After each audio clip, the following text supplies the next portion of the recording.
ایک واقعہ ایک نمازی کے خواب کا۔ عبیداللہ ابن عمر سے روایت ہے، فرماتے ہیں کہ میری عشاء اور فجر کی نماز کبھی جماعت سے نہ رہی تھی۔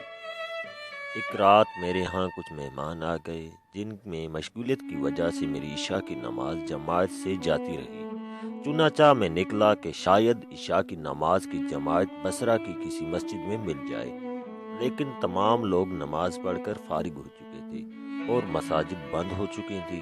پھر میں اپنے گھر لوٹ آیا اور میں نے سوچا کہ بلا شبہ حدیث پاک میں آیا ہے کہ جماعت کی نماز فضیلت رکھتی ہے، اکیلے پر 27 درجے۔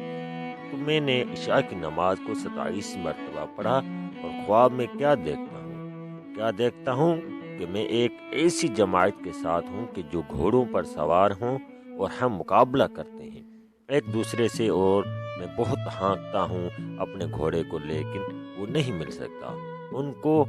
پھر ان میں سے کسی ایک نے کہا، نہ تھکا تو اپنے گھوڑے کو، کیونکہ نہ مل سکے گا تو ہم کو۔